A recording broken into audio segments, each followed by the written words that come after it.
Climate change threatens each nation in the world. Et chaque minute compte. L'accord de Paris est accepté. Les raisons d'espérer pour agir. FutureUp.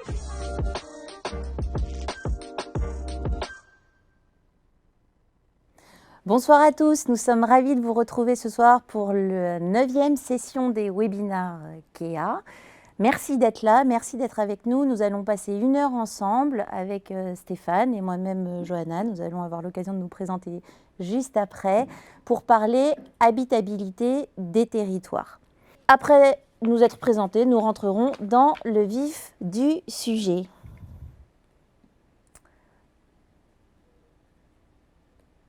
Qui sommes-nous? Alors moi, je suis Johanna Abou, je suis l'une des senior partners du groupe KEA.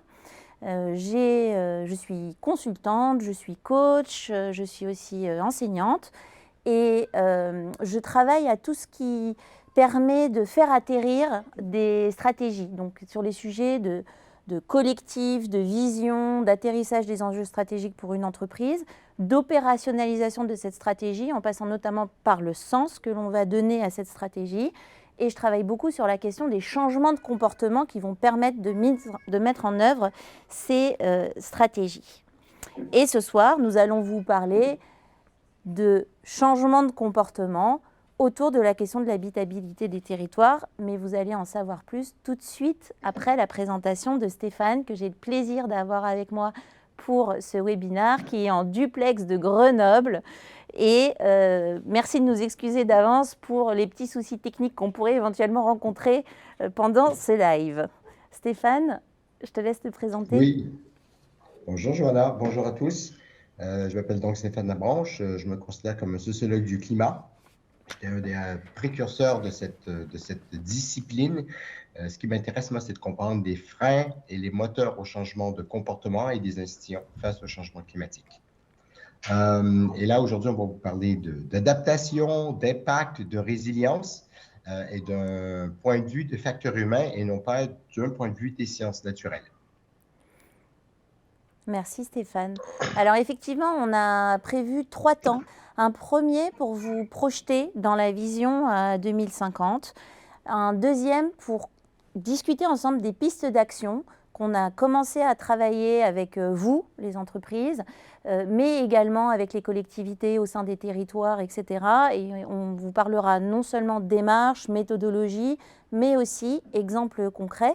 Et on aimerait bien garder un bon quart d'heure à la fin pour les temps de questions-réponses, parce que cette démarche est également une démarche de recherche-action et vos questions nous intéressent pour pouvoir comprendre ce qui vous interpelle, ce qui vous donne envie, ce qui vous pose question, de façon à ce qu'on puisse s'enrichir mutuellement pendant cette heure d'échange.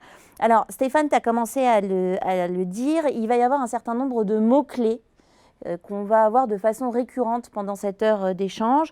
On va parler habitabilité territoriale, on va parler systémique, on va parler facteurs humains, on va parler mise en mouvement, on va parler vulnérabilité, on va parler adaptation, maladaptation, résilience. Et peut-être Stéphane, avant de démarrer, je te passe la main pour donner quelques définitions en préambule pour ne pas perdre notre auditoire. Oui, avec plaisir. Tout d'abord, peut-être juste la notion d'adaptation.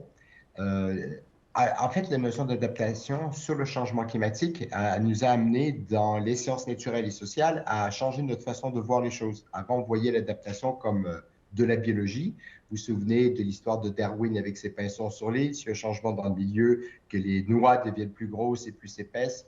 En fait, ce sont les oiseaux qui ont les becs suffisamment forts pour casser les noix qui survivent pour manger, et donc qui ont des petits. Et donc, ils s'adaptent.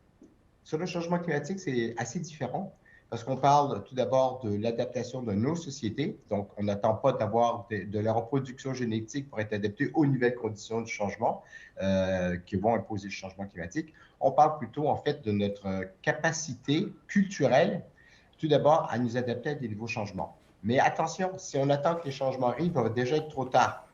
Donc, il y a une autre façon de voir l'adaptation maintenant qui consiste à dire, si en 2050, on a un plus 3 degrés, quelles seront les conditions naturelles? Est-ce qu'il va y avoir plus d'eau, moins d'eau, plus de neige? Est-ce qu'il va y avoir des nouvelles maladies qui vont arriver sur nos productions agricoles? Toutes ces questions. Et donc, l'idée, c'est d'avoir cette idée de là où on va être en 2050 et on se dit maintenant, qu'est-ce que je commence à faire moi en tant que collectivité territoriale, en tant qu'entreprise, même en tant qu'individu, pour être préparé aux futurs impacts. Et attention, quand je dis futurs impacts, c'est demain, en fait. Notamment sur les questions de canicule, là, sur les effets de chaleur, etc., on est déjà dedans, avec des impacts forts sur notre capacité à produire de l'énergie plus tard. En 2035, ça pose question. On y reviendra, je vous donne juste des idées. Ça, c'est l'adaptation. Donc, c'est cette capacité à prévoir les impacts du changement climatique et à se dire maintenant comment je fais pour me préparer, pour ne pas être, en fait, dans une situation catastrophique, voire même peut-être en tirer opportunité. Ça, c'est la nouvelle version. La maladaptation a beaucoup évolué aussi comme notion. C'est super important de comprendre. Au départ, c'était toute forme d'action qui, pour m'adapter, allait augmenter ma consommation d'énergie. Le meilleur exemple, c'est en fait la clim. Il fait chaud, mon adaptation, c'est de mettre la clim, mais j'augmente ma consommation d'énergie et donc les gaz à effet de serre, ça dépend de notre système énergétique, bien sûr, mais donc, en fait, je fais une action qui va contraire aux efforts d'atténuation. Depuis quelques années, la maladaptation comprend deux autres grands volets. C'est que mes efforts d'adaptation maintenant ne peuvent pas avoir un effet négatif sur la biodiversité. Donc, vous voyez à quel point ça devient complexe. Et numéro 3, il ne faut pas que ça ait des effets négatifs sur les inégalités. Donc, en fait, ça comprend à la fois l'énergie, la biodiversité, le vivant, et ensuite les humains aussi. Donc, les trois sont intégrés. Avec une dernière notion dont je voulais parler aujourd'hui, parce qu'on va y revenir, c'est la question de la résilience. La résilience, c'est tous ces facteurs, ces critères qui font que je vais être capable de m'adapter ou pas. Les niveaux de scolarité, la capacité à nous organiser, la capacité d'une entreprise, d'une collectivité territoriale à prendre des risques sur des politiques publiques à mettre en œuvre maintenant pour qu'elles fonctionnent plus tard, le droit à l'erreur sont tous des critères assez importants, en fait, de la qualité, de l'amplitude de résilience possible pour une organisation. Et ça, on va y revenir. Mais ça, c'est vraiment pour moi les mots-clés. Merci beaucoup, Stéphane. Alors, sans plus attendre, on vous plante le décor. Vous le voyez, les couleurs sont chaudes. Il ne faut pas se leurrer. En 2050, il va y avoir un certain nombre de changements à l'échelle de notre territoire. Les autres webinaires, notamment le second sur la prospective, nous ont projetés dans des univers. Et nous, on va vous emmener ailleurs aujourd'hui. On va vous amener dans un monde dans lequel, bonne nouvelle, il y a 2 points majeurs de prise de conscience. Le premier point de prise de conscience, c'est qu'on n'aura pas une succession de crises, mais bien une dérive climatique. Et c'est un état de fait à intégrer. Ça va concerner l'ensemble du territoire, de manière différente selon les territoires. Et c'est pour ça que, vous allez le voir au cours de cette heure qu'on va passer ensemble, c'est très important pour nous de réfléchir à l'échelle d'un territoire, parce que les conséquences ne sont pas les mêmes d'un territoire à l'autre. Le second point de prise de conscience, c'est qu'on sait qu'on a du mal à se projeter dans des conditions climatiques que nous n'avons pas encore vécues. On le sait, c'est normal, ça fait partie du fonctionnement de notre cerveau humain.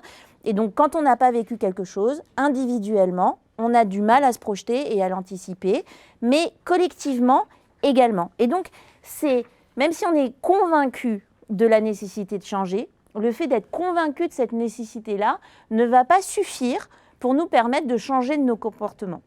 C'est un point de départ intéressant, important, mais ce n'est pas ça qui va nous permettre de changer. Alors, qu'est-ce qui va nous permettre de changer? Et qu'est-ce qui va nous permettre, dès maintenant, de nous mettre en mouvement? C'est ce genre de discussion-là qu'on aimerait avoir avec vous aujourd'hui. On va raisonner à l'échelle d'un territoire. On va raisonner à l'échelle d'un écosystème au sein de ce territoire, parce que seul, on n'est pas grand-chose. Et quand on parle de frein au changement, c'est toute une chaîne à mettre en œuvre pour commencer à changer les habitudes comportementales. Nous, dans le travail qu'on fait, et ça fait 3 ans avec Stéphane qu'on travaille sur ce sujet, qu'on travaille sur cette démarche ensemble avec le GIECO, avec nos clients partenaires de cette démarche de recherche-action, que je remercie d'ailleurs vraiment très fortement. On a 3 promesses. La première promesse, c'est de se dire on va éclairer les différents acteurs, entreprises d'abord, mais aussi écosystème territorial, sur les impacts et les conséquences de cette dérive climatique et ce que ça va générer comme adaptation, nouveautés à mettre en œuvre pour y faire face.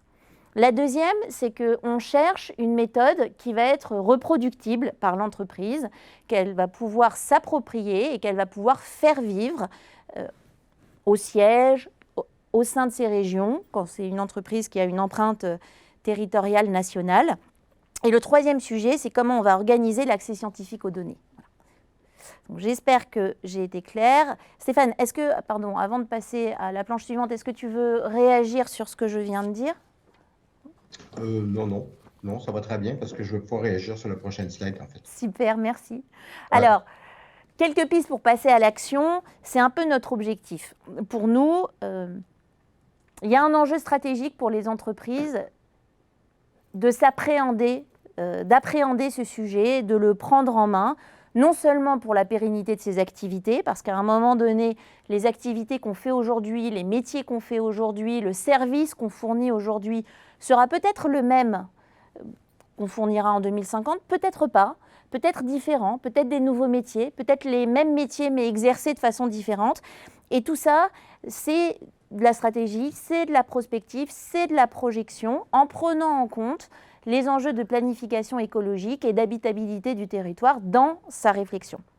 Alors, pour se projeter dans cette rupture majeure que sera les évolutions climatiques de demain, nous, on a à cœur de vous aider à prendre les bonnes décisions stratégiques, les bonnes décisions d'investissement. On parle d'investissement sans regret, on parle ici d'actions qu'on peut engager dès maintenant pour participer à l'habitabilité du monde de demain.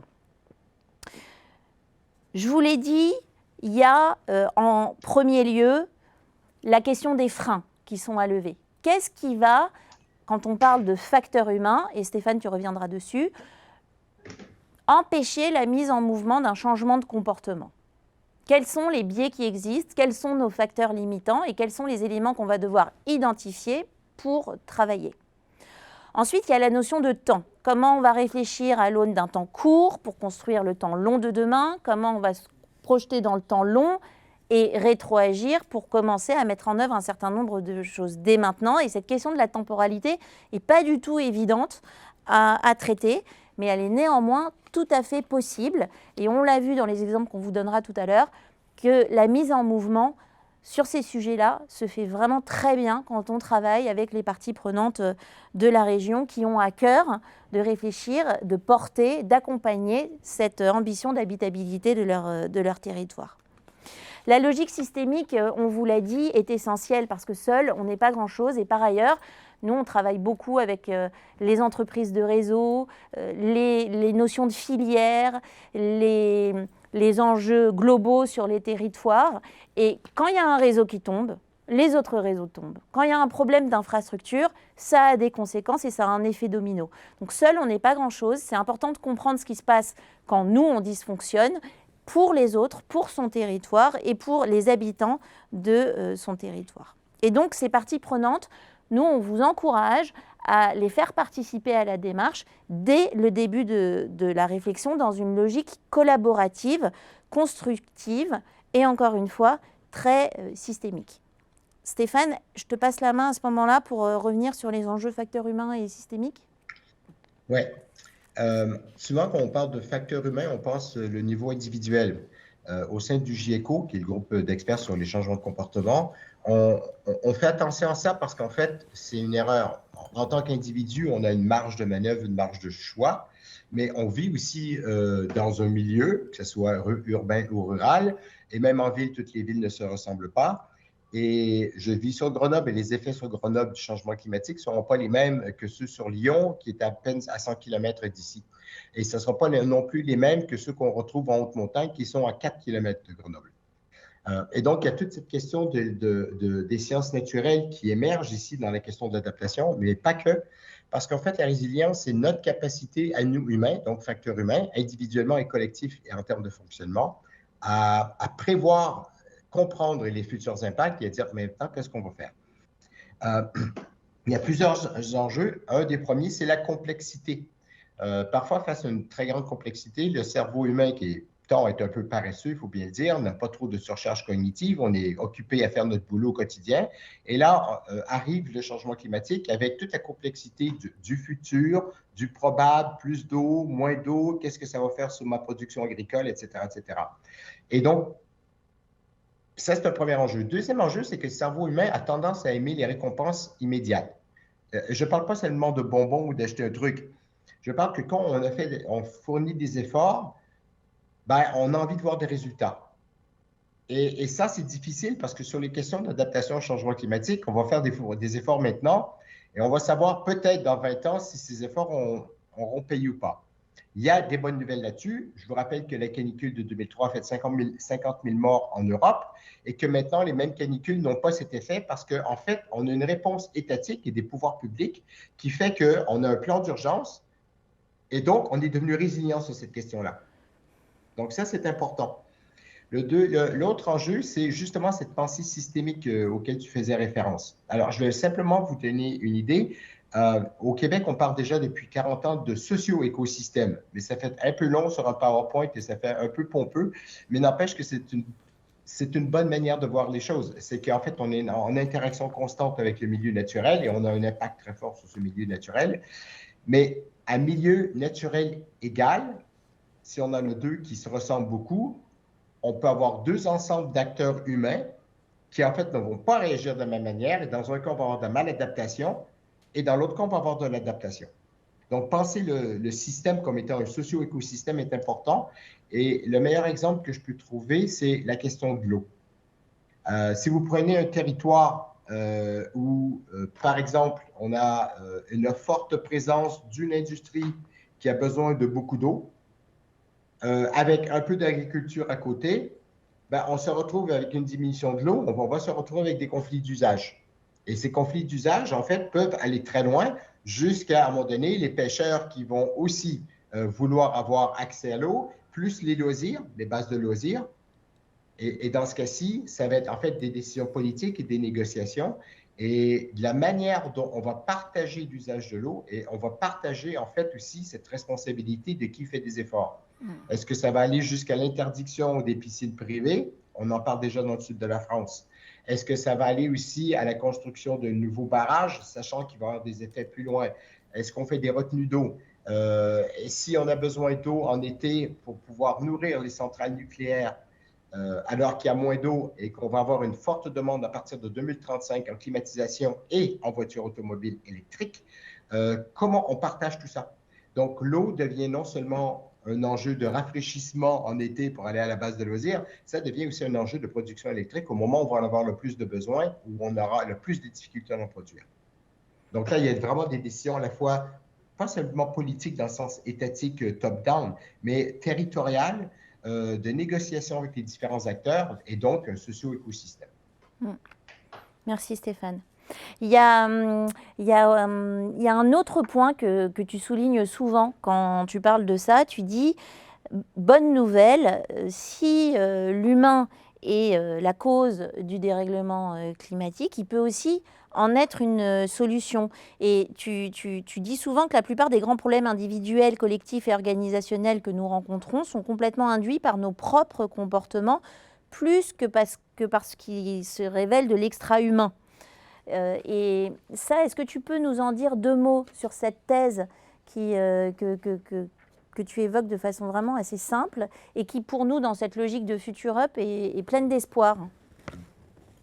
Oui, c'est de l'espoir parce qu'en fait, moi, dans mes résultats de recherche, plus de 40 projets de recherche, le rejet de l'environnement, même si on a une montée de quelques points du climato-sceptisme, le rejet de l'environnement, du climat, de la biodiversité n'est pas un facteur majeur de frein au changement. Ce qui est beaucoup plus important, c'est le fonctionnement de nos institutions et nos habitudes. Les habitudes comportementales, nos habitudes de travail et tout. Et ça peut être transformé. faut prendre le risque, il faut faire des efforts, mais c'est transformable, c'est modifiable.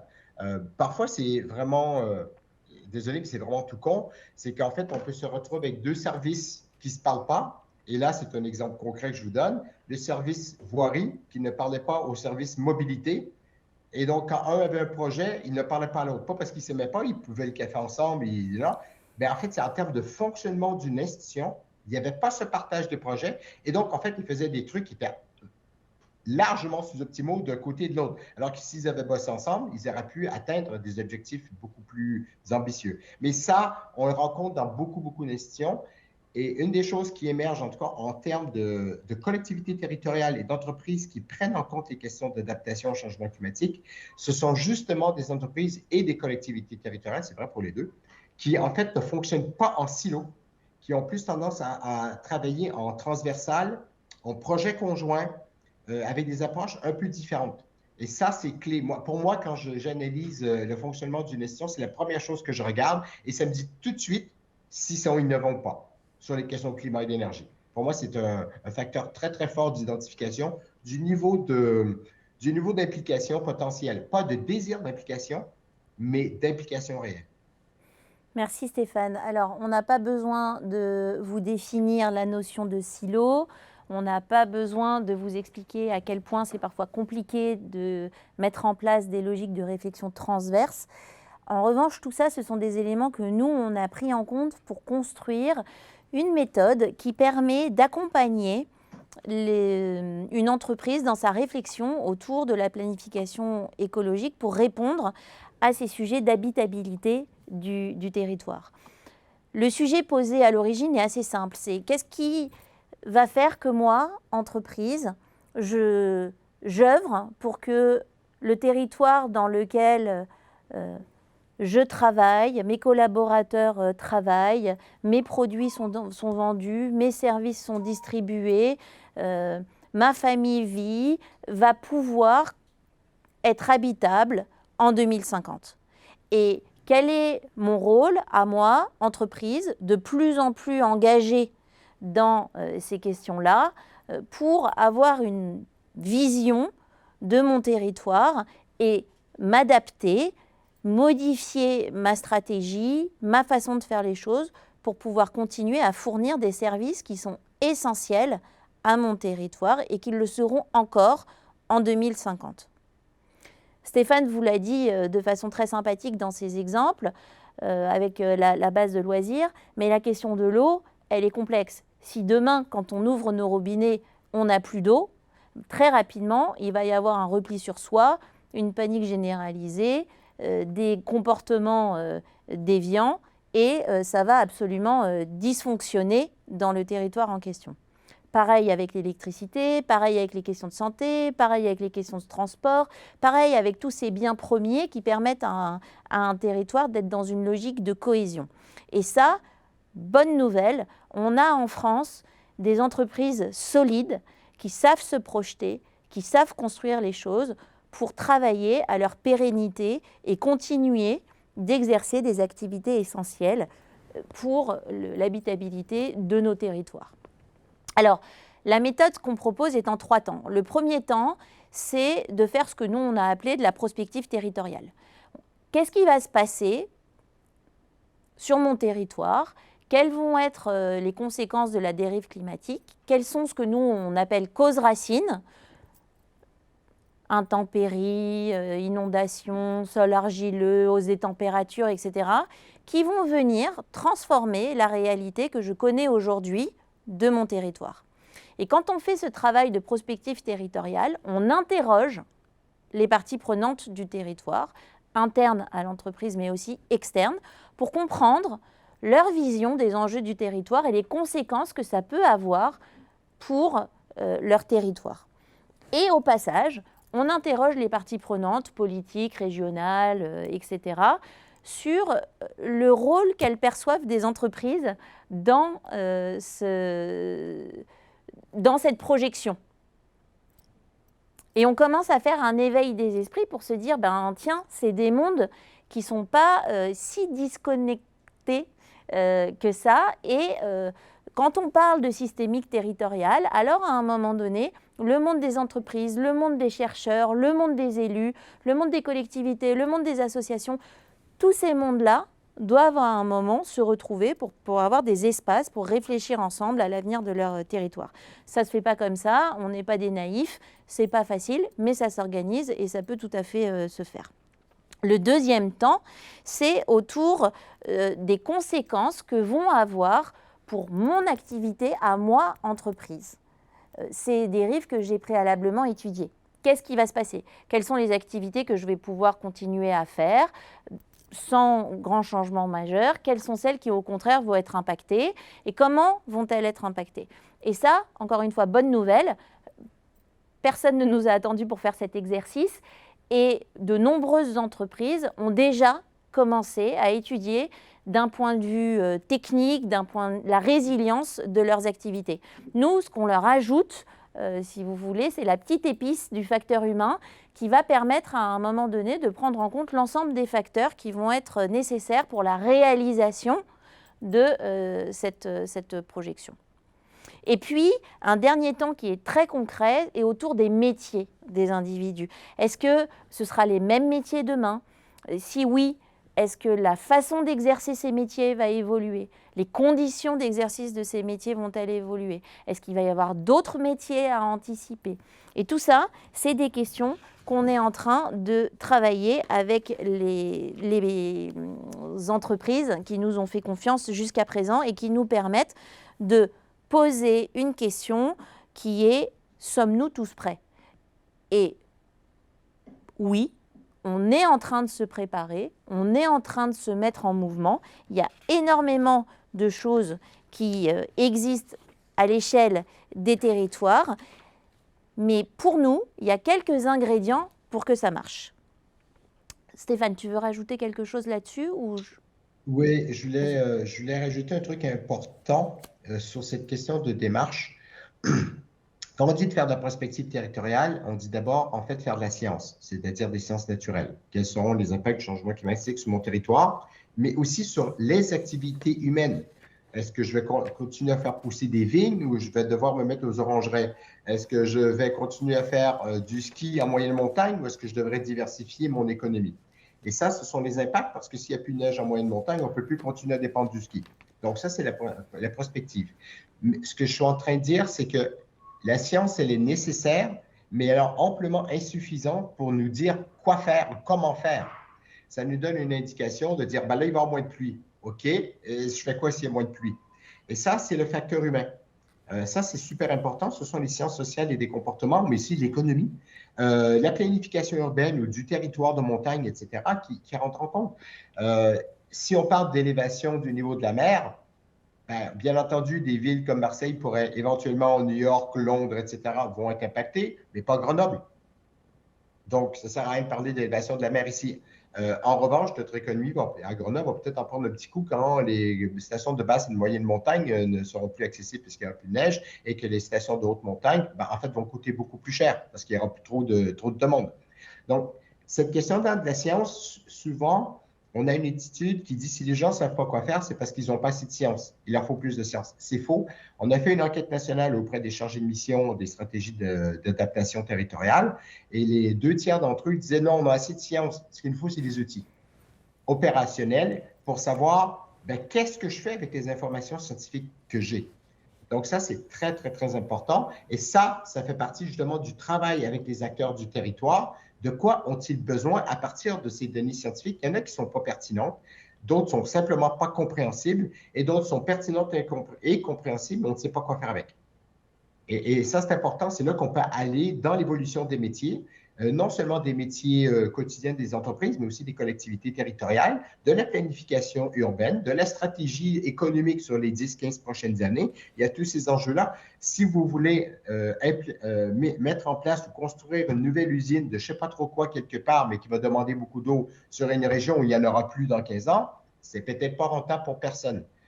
Donc, tout ça, il faut le prendre en compte, c'est très important. Donc, il y a la science et les sciences naturelles qui nous disent, qui nous donnent de la donnée scientifique de base, mais ça demeure insuffisant. Il faut aller plus loin que ça encore. Et merci Stéphane d'insister là-dessus parce qu'on s'est rendu compte en travaillant avec les entreprises que le biais de connaissance est potentiellement un puits sans fond. C'est-à-dire qu'on peut avoir certains interlocuteurs qui vont nous dire tant que ce n'est pas scientifiquement prouvé, tant qu'on n'est pas scientifiquement sûr que ça va advenir, tant qu'on n'a pas des cartes extrêmement précises, tant qu'on n'a pas fait toutes les modélisations, toutes les hypothèses, etc., on ne peut pas se permettre d'y aller. Alors, évidemment, on ne va pas se lancer dans des investissements sans avoir étudié les différents scénarios et sans avoir des éléments probants, plausibles, très cartésiens, évidemment. Néanmoins, on ne peut pas non plus, en permanence, chercher une caution scientifique parce que, comme tu viens de le dire, Stéphane, à un moment donné, il faut se dire, on va avoir peut-être 80% des informations qui vont nous permettre d'aller de l'avant et de prendre un certain nombre de décisions qui sont des décisions sans regret, qui sont des décisions réfléchies et qui sont des décisions travaillées. Et ça, ce biais de la connaissance, il est compliqué, d'autant plus qu'en France, depuis tout petit, on est mal éduqué là-dessus. Il faut savoir avant de faire. Et là, nous, on vous emmène dans un monde un peu différent. Un monde qui va vous permettre de travailler sur la question de l'habitabilité des territoires en fédérant un collectif hybride, avec des gens du terrain, avec différents métiers représentés, avec des gens du siège qui vont représenter leur entreprise et qui vont pouvoir prendre un certain nombre de décisions, avec un engagement des dirigeants, mais avec un engagement des collaborateurs sur le territoire pour se mettre en mouvement et pour passer à l'action. On parle ici au sein de l'entreprise, mais c'est vrai aussi, vous l'avez compris maintenant, avec l'ensemble des acteurs du système territorial qu'on va fédérer autour de cette question d'habitabilité des territoires avec une technique des petits bas, en les emmenant dans la réflexion et en les engageant petit à petit sur une base de confiance et de co-construction. Le deuxième sujet, c'est qu'après avoir mis en lumière les attentes des territoires vis-à-vis du rôle que devra tenir l'entreprise de demain, alors cette entreprise aura un mandat beaucoup plus clair pour agir, pour faire des propositions, pour être dans une logique de construction vis-à-vis de son territoire. Et là, on attend de l'entreprise qu'elle soit même moteur de certaines actions et prises de décision à l'échelle de son périmètre, de ses actions. Par exemple, être force de conseil, quand on se rend compte qu'on est en train de délivrer un contrat, mais qu'il va y avoir des sujets de maintenance, des sujets de pérennité d'activité. Alors sortir un petit peu de son rôle d'exécutant pour aller challenger le donneur d'ordre et lui dire, moi, avec ma casquette de métier, je sais qu'après une tempête, je ne peux pas reconstruire à l'identique. Sinon, les mêmes causes provoquant les mêmes effets, on va se retrouver dans la même situation. Donc on est dans cette logique d'encourager les parties prenantes à faire les choses à l'identique si c'est pertinent, différemment si c'est nécessaire, et pouvoir exprimer leur voix et être dans une logique de construction. Le troisième sujet, c'est prendre conscience de l'enjeu majeur qu'est le facteur humain. Et là, Stéphane, tu nous en as déjà dit beaucoup de choses, hein, et puis tu pourras revenir dessus tout le long parce que c'est quand même assez essentiel dans notre approche, avec notamment la résolution des contradictions entre les intérêts de court terme et de long terme, je vous le disais tout à l'heure, mais aussi des logiques de gérer les contradictions qu'il peut y avoir au sein d'une même entreprise entre l'intérêt de l'entreprise, l'intérêt du climat, l'intérêt des autres acteurs du territoire. Et ça, tu nous en parlais, Stéphane, à travers ton exemple de l'eau, notamment, qui mettait bien en valeur les différentes perceptions que les uns et les autres peuvent avoir sur un même objet. Et puis le point 4, appréhender les angles morts. Encore une fois, on ne part pas de rien. Les entreprises, vous vous êtes mis en mouvement, vous avez fait déjà plein de choses. Et poussé par la RSE, poussé par la direction de la stratégie, poussé par les métiers, poussé par le business, poussé par votre réalité et votre quotidien, vous mettez en œuvre un certain nombre de choses. Et c'est super. L'idée, c'est pas de refaire un travail que vous faites déjà, mais c'est d'aller dans ce que nous, on appelle des angles morts, des objets qui n'ont pas encore été étudiés, des articulations qui sont complexes, des résistances individuelles, voire des résistances collectives qui peuvent être exprimées, verbalisées ou des non-dits que tout le monde connaît et qui empêchent de passer à l'action. C'est tous ces sujets-là qu'on aimerait vous présenter et illustrer à travers un certain nombre d'exemples. Stéphane, avant de passer aux exemples, est-ce que tu veux rajouter quelque chose sur ces 4 points? Non, je vais l'intégrer aux exemples. Super, merci. Alors, je regarde l'heure, il est 38. On s'était dit qu'on se laissait 10 minutes, un quart d'heure pour les questions. Je ne sais pas s'il commence à y avoir des questions tout le long. Donc, en fonction du besoin que vous avez d'échanger avec nous, on va être plus ou moins long sur la partie exemple. Donc, s'il vous plaît, si vous avez des questions, n'hésitez pas à les poser dès maintenant. Et nous, on va gérer le temps par rapport à vous. Voilà. Et donc là, Stéphane, je te passe la main sur les exemples. Je vais commencer par 2 exemples de pouvoir public. Et ensuite, je passerai à un exemple d'entreprise aussi. Juste vous donner 2 exemples. C'est pour une grande ville en France. On est chargé en 2011-2012 déjà. C'est l'arrivée des plans climat avec le volet adaptation obligatoire. Et cette grande ville doit mettre en œuvre un plan climat avec un volet adaptation. Donc, on leur propose quelque chose de très systémique, holistique à échelle multiple, avec toute une analyse. Et en fait, la réaction en face, elle est fermée, elle est négative. Les élus et les chefs de service à qui on parle se croisent les bras et se reculent sur leur chaise. Langage corporel universel qui dit « voilà ». Et donc, on leur propose quelque chose d'un peu plus simple. Et on se demande pourquoi. Donc, on fait des entretiens semi-directifs. Donc, c'est dans le cadre du montage d'un volet d'adaptation et d'une recherche pour moi en même temps. Et il s'avère qu'avant nous, il y avait une autre boîte qui avait monté un volet d'adaptation, qu'il avait simplement fait un copier-coller d'une autre stratégie d'adaptation ailleurs. Ils avaient changé quelques mots et ça ne prenait pas en compte du tout la réalité du territoire. Le problème, c'est que c'était devenu public et que les élus, il y avait un petit scandale. Et donc, les élus avaient été très, très, très échauffés refroidis plutôt, par l'idée d'avoir une stratégie d'adaptation très, très complexe et qui risquait de se casser la gueule. Citation dans le texte. Et donc, on a proposé quelque chose de très simple. Et donc, on voit que le passé récent commence à affecter toute une politique, une stratégie collective d'une collectivité territoriale, mais aussi des chefs de service et des élus qui étaient présents à ce moment-là et qui, en fait, se retrouvent à dire, ben là, on va faire ça hyper relax, un pas à la fois et pas plus. 10 ans plus tard, ça n'a pas évolué. La stratégie d'adaptation est la même que celle qu'on avait montée il y a 2 ans, donc il n'y a pas eu de pas vers l'avant. Il n'y a pas eu de personnel embauché, il n'y a pas eu de transfert de personnel non plus. Il y a toujours la même personne qui est en charge.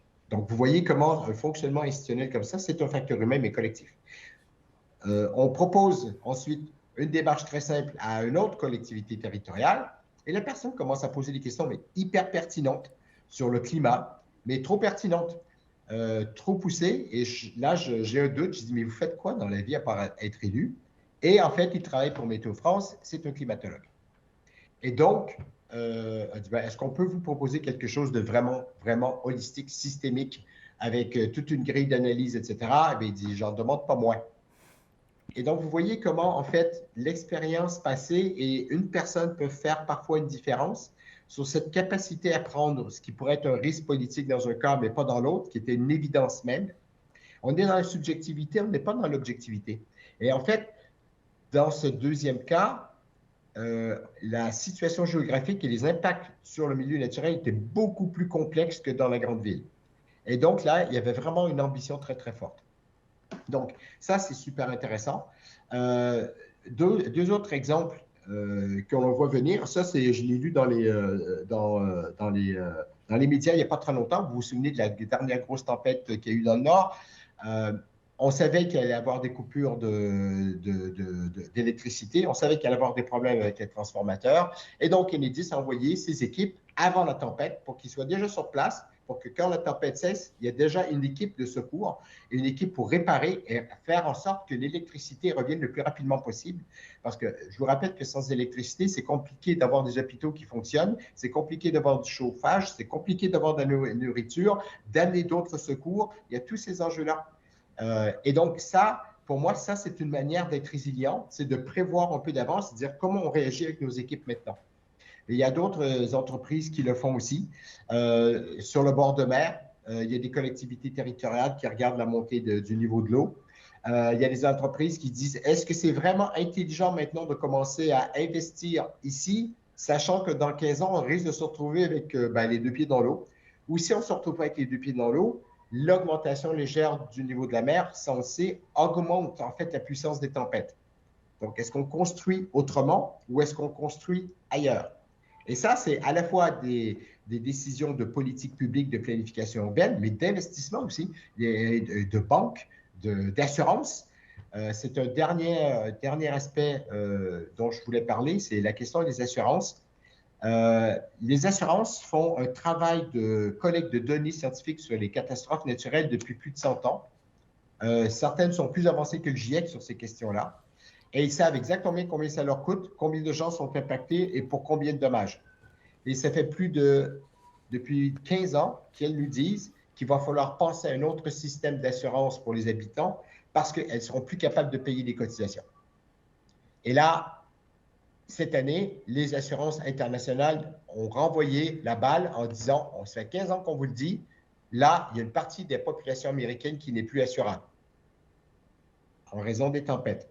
Donc, comment on fait alors politiquement pour inventer un nouveau système, en fait, d'assurance, probablement partenariat public-privé? Comment on s'assure que les nouvelles constructions ne seront pas dans des zones qui ne seront pas assurables dans 10 ans ou dans 15 ans? Il y a tous ces enjeux-là qui émergent. Et là, la science et l'enseignement supérieur ont des enjeux à faire. Dernier élément, je pense, qui est important, c'est qu'à impact égaux, on n'aura pas les mêmes capacités d'adaptation. Un exemple que je reprends souvent, mais qui est très vrai, c'est entre le Bangladesh et la Hollande. Les Pays-Bas ont un système organisationnel de recherche, d'enseignement sur les quartiers flottants, l'architecture, la planification urbaine, les digues, le contrôle du niveau de la mer. Ils l'ont ça. Et ils ont la capacité de le faire. À élévation de l'océan égale au Bangladesh, ils n'ont rien de ça. Et donc, en fait, ça va être la catastrophe. Et donc, cette capacité de résilience, on peut le voir en réel, mais même les Hollandais réalisent qu'il y a une limite à la résilience, qu'à un moment donné, il va falloir peut-être penser à déménager. Et ça aussi, c'est de la planification, c'est de la prévision. Avant d'aller jusque-là, je pense qu'il y a beaucoup de choses qu'on peut faire en tant qu'acteur pour être capable d'être beaucoup plus résilient. Bien entendu, ça soulève le dernier enjeu, c'est que le plus on va atténuer, c'est-à-dire le plus on va diminuer nos gaz à effet de serre, le moins on aura besoin de faire des efforts d'adaptation. Mais là, l'état des choses, on n'a pas trop de choix. Il faut commencer à sérieusement penser à l'adaptation, à la planification écologique des territoires. Puis, écologique veut dire aussi planification de notre urbanisme, des voiries, des chemins de fer, des lignes à haute tension, etc., etc., etc. Merci beaucoup, Stéphane. Alors, est-ce qu'à ce stade, on a des questions? Ça arrive, me dit-on dans l'oreillette que je n'ai pas. Ok, ça arrive. Peut-être, Stéphane, on n'a pas parlé là de l'exemple sur l'enseignement supérieur, la recherche, le fait qu'il y ait des chaires qui se créent autour de la question de l'habitabilité des territoires. Nous, chez KEA, on s'intéresse beaucoup aux jeunes. On a d'ailleurs sorti il n'y a pas longtemps toute une étude sur la valeur travail pour les jeunes, les notions d'engagement, etc. Tu peux nous dire 2 mots sur la jeunesse, l'enseignement et puis l'appétence pour tous ces sujets qui émergent? L'appétence, vous avez entendu parler des mouvements radicaux et en fait, on se retrouve dans la population avec une population dite normale, moyenne, qui fait un peu d'efforts, mais bon, sans trop se bousculer non plus. Il y a une partie de la population, notamment jeune, mais pas que, qu'on considère comme étant radicale parce qu'elle fait des gestes radicaux comme se coller les mains sur l'autoroute ou envoyer de la peinture sur des œuvres d'art qui sont protégées par ailleurs. Et on a aussi l'opposé, en fait, d'une autre jeunesse qui, elle, se dit que de toute façon, dans 10 ans, elles ne pourront plus manger de viande ni se promener en avion et donc elles le font le plus possible maintenant. Ce qui est sociologiquement plutôt normal, en fait, comme réaction. On s'y attend depuis longtemps. Donc, ce n'est pas une surprise. Moi, ma surprise, en fait, ça a été de voir que ces 2 groupes un peu extrêmes apparaissent aussi tard. Ça a été ma surprise. Je m'y attendais avant. J'étais peut-être un peu trop précurseur sur cette question-là. Mais ce qui est ce qui apparaît clairement aussi, c'est que dans la jeune population, il y a un intérêt pour les questions climat que la vieille génération n'a pas. Ils veulent être formés sur ces questions-là. Les ingénieurs qui travaillent sur l'eau veulent être formés aux enjeux sociétaux de la transition. Et il y a une demande très forte dans plusieurs écoles d'ingénieurs pour avoir un peu de sociologie, un peu d'anthropologie, un peu d'économie, pour être capable de compléter leurs compétences techniques.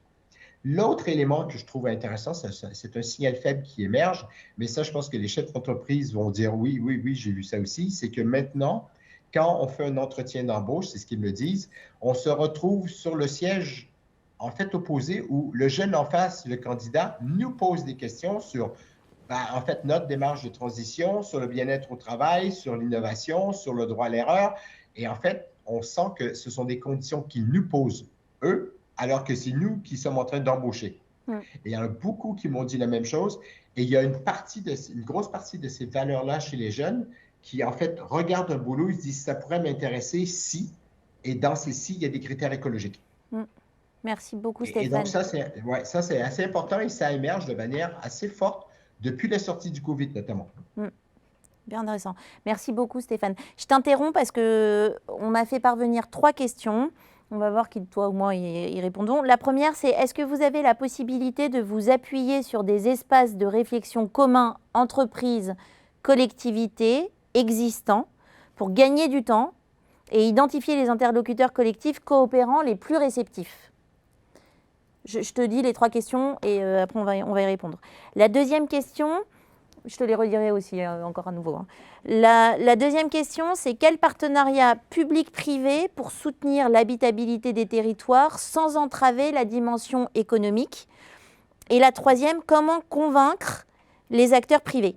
Je te les fais suivre par SMS, vous avez compris, nous on est très agile dans nos modes de fonctionnement. Hop, tu vas les recevoir sur ton téléphone. Alors, le temps que Stéphane reçoive les écrits, ce sera plus facile pour lui. Moi, je vais vous donner un premier retour sur la possibilité de nous appuyer sur des espaces de réflexion communs, entreprises, collectivités existantes pour gagner du temps et identifier les interlocuteurs collectifs coopérants les plus réceptifs. Alors ça, j'ai envie de dire, comme en introduction, on vous disait il y a une réflexion à avoir à l'échelle des territoires, la réponse, elle va être aussi liée au territoire dans lequel vous vous trouvez. Il y a des territoires qui ont beaucoup travaillé cette question, qui sont très matures, qui ont des GIEC locaux, qui ont des réflexions très poussées sur ces problématiques-là. Et oui, il existe des espaces pour pouvoir travailler. La question, c'est est-ce que votre entreprise est identifiée comme un acteur qui peut faire partie de ces réflexions et de ces travaux?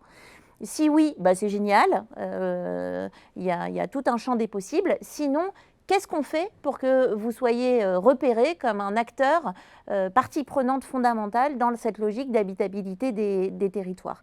Je vais vous donner un exemple concret. On a travaillé avec une entreprise de l'univers de l'énergie dont je tairai le nom parce qu'ils sont extrêmement modestes et pour le moment ils sont dans une logique de pilote, donc ils communiquent assez peu sur cette démarche. On a déjà eu l'occasion de travailler dans 3 régions. La région PACA, la région Nord-Pas-de-Calais et puis l'Aquitaine. Et demain, je vais en Bretagne justement pour poursuivre ce travail de pilote auprès de certaines régions. La région PACA, ils sont déjà dans une logique de restriction d'eau. Ils sont déjà dans une logique d'augmentation des températures.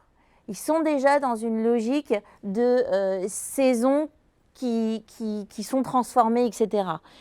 Ils sont déjà en réflexion avec les élus locaux, ils ont déjà une écoute et une oreille attentive et cette démarche a été un accélérateur pour eux pour aller voir les gens et leur dire voilà tout le travail qu'on a fait, maintenant on bosse ensemble sur tel sujet, tel sujet, tel sujet, tel sujet. Et hop, ça démarre.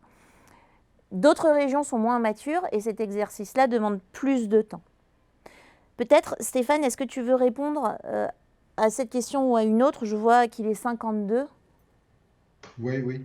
En fait, on a fait une recherche sur pourquoi les collectivités territoriales européennes, certaines étaient précurseurs sur les autres. Et elles n'attendaient pas que la loi arrive pour commencer à bosser sur ces questions-là. Et en fait, une des caractéristiques, c'est que sur le même territoire, il fallait avoir en fait des scientifiques, le tissu économique et une collectivité territoriale innovante. Mais le simple fait d'avoir les 3 ne suffisait pas ce qui démarquait vraiment les collectivités territoriales précurseurs innovantes, ces territoires plutôt que les collectivités, c'est en fait les interactions entre les trois. C'est-à-dire qu'il est normal sur ces territoires, si un élu a besoin d'une question sur le changement climatique, il y a un petit livret avec le numéro de téléphone, il sait comment appeler, contacter la personne qui peut répondre à ces questions. Et donc ça, c'est super important, ces échanges. Le tissu économique innovant aussi doit être capable de faire justement rentrer en interaction avec des scientifiques. Ce qui veut dire que l'attitude des scientifiques à l'égard des entreprises n'est pas une attitude classique. C'est-à-dire que oui, l'entreprise peut peut-être faire poser des questions intéressantes sur l'organisation, sur ces questions-là. Donc ça fonctionne. Quand on a des échanges entre les trois, c'est là qu'on a vraiment un résultat le plus optimal possible en termes d'innovation. C'est super important de comprendre ça. Et en fait, en France, ça s'applique super bien aux collectivités territoriales. Dernière question, comment convaincre les acteurs privés? On en a eu plein d'autres. Ben, je vous dis, mais je vous dirais, comment convaincre les gens en général? En général, ça, ce sont les études qui le montrent, parler de changement climatique ne suffit pas à convaincre les gens à devenir végétariens ou à changer de métier, à faire leur métier autrement. Il faut parler de qualité de vie, il faut parler de sécurité au travail, il faut parler aussi de niche, de nouveaux marchés à prendre. Je connais aussi beaucoup d'entreprises pour lesquelles, bien entendu, c'est ce qu'ils me disent, dans une entreprise, on a besoin de faire du pognon. Sinon, en fait, je mets mes employés à la porte, donc ça n'a pas de sens. Mais ce n'est pas pour autant que d'autres arguments ne les intéressent pas. Et on voit beaucoup d'entreprises qui ont évolué. Souvent, c'est le cas de chefs d'entreprise qui ont eu 2 enfants, qui viennent d'avoir des enfants et qui se disent « Oh my God, qu'est-ce que je fais avec le futur? Est-ce que ce que je ressens pour mes enfants correspond à ce que je fais avec mon entreprise? » Il faut qu'il y ait une compatibilité entre les deux. Et ça ce sont des facteurs émotionnels, personnels qui sont très, très forts en fait. Ça ne veut pas dire que c'est facile à changer, mais ça semble émerger comme un facteur important. Et donc, en fait, ce n'est pas de penser que le climat en soi et sauver la planète fonctionne. Ça fonctionne pour très peu de gens, en fait, comme argument. Il faut penser à autre chose. Vous voulez devenir végétarien, convaincre les autres de devenir végétarien, de manger moins de viande, vous leur donnez des bonnes recettes et vous leur faites une bonne bouffe. Vous voulez convaincre les gens de prendre le vélo, vous faites des pistes cyclables sécurisées où on a moins de chances de se prendre une bagnole. Il y a tous ces enjeux-là qui sont importants. Et donc, il faut savoir parler aux gens. Donc, ça veut dire les écouter d'abord, voir qu'est-ce qui les intéresse, et ensuite dire, OK, maintenant, si c'est ça, comment ça peut être rendu compatible avec des objectifs de transition? Merci Stéphane. Tu as répondu pour partie aux questions qui ont été posées et à celles qui viennent d'arriver. Quels sont les modèles qui sont les plus utilisés, connus, adaptés pour ce dialogue collectivité, entreprise, partie prenante, par exemple, le donut, la matrice Shift, les outils de KEA? Et comment mettre en mouvement les personnes ou les organisations qui ont besoin de données extrêmement précises avant d'agir? Alors, pour mettre en mouvement les organisations ou les personnes qui ont besoin de données extrêmement précises avant d'agir, l'autre question y répond. Vous avez des modèles qui sont utilisés, qui sont connus, qu'on peut utiliser pour mettre en mouvement les gens. Donc le donut, la matrice Shift, la PBM de KEA. Et puis on a aussi chez nous des entreprises qui sont spécialisées sur ces sujets de mise en mouvement. Et qui le font très bien. Vous avez les sujets de raison d'être des entreprises, d'entreprises à mission, qui vont pousser les entreprises à agir. Vous avez les logiques CSRD qui sont en train d'arriver, qui sont des normes qui vont aussi encourager les entreprises à se mettre en mouvement. Vous avez des évolutions de législation. Vous avez vos enfants qui vont vous engueuler le soir quand vous parlez de vos métiers et de vos activités et qui vont vous dire mais en fait tu peux plus continuer à travailler comme ça et à développer ce genre de choses parce que c'est mon avenir qui est en jeu. Donc tout ça c'est des éléments qui en tant qu'individu, en tant que professionnel, en tant qu'élu, électeur, membre d'une famille, etc., vous allez actionner. Parce que là, on parle beaucoup du collaborateur et de la notion d'appartenance à une entreprise, mais évidemment, l'individu ne se réduit pas à ça. Il y a plein de facettes d'un individu, et quand on travaille ces questions-là avec les entreprises, on va aller chercher toutes les facettes de l'individu.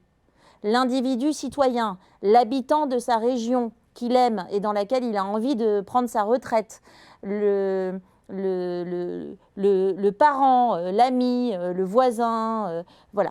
Tout ça, c'est des choses qu'on va venir chercher quand on va travailler avec vous sur ces sujets et qui vont nous permettre de vous poser une question. Au nom de quoi on se met en mouvement? Au nom de quoi vous allez porter les actions qui ont émergé de tous ces ateliers?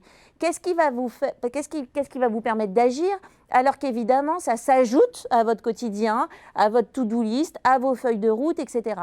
Qu'est-ce qui va faire qu'à un moment donné, vous allez prendre le temps de réfléchir à ces sujets-là? Est-ce que c'est des logiques d'investissement? Est-ce que c'est des logiques de stratégie? Est-ce que c'est des logiques de terrain, de réalité que vous êtes en train de vivre, etc., etc. Donc, il existe des méthodes, il existe des outils, il existe des moyens. Il existe des gens qui ont besoin de travailler la cartographie, la vision très précise du territoire. Et c'est pour ça que dans la démarche, on développe le temps 1 de façon plus ou moins longue, selon ce biais de la connaissance dont on vous parlait tout à l'heure, qu'il va falloir nourrir et rassurer pour pouvoir aller un cran plus loin. Mais encore une fois, il n'y a pas de recette toute faite et on a besoin de travailler ça avec vous. Stéphane, je te laisse rajouter des points si tu le désires. Oui. Dans mes échanges avec les différentes sciences qu'on a intégrées au GIECO, notamment les sciences neurocognitives et la psychocognition, il y a quelque chose que je comprends beaucoup mieux depuis quelques années, mais je vais le dire vraiment simplement. Si vous partez du fait, et ça c'est reconnu, que le cerveau est paresseux et que la plupart des gens réagissent face au changement avec de l'angoisse ou de la peur, en fait, on peut en tirer une leçon toute simple. Le changement, si on le présente comme une rupture, une révolution, ça ne marchera jamais. Ça ne sera pas accepté. Il faut faire ça étape par étape parce qu'en fait, de base, apprendre, ça s'apprend.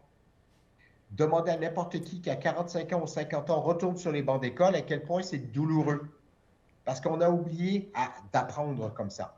Donc, mais ça veut dire aussi que pour ne pas induire des émotions négatives face au changement, il faut accompagner, commencer par quelque chose de simple.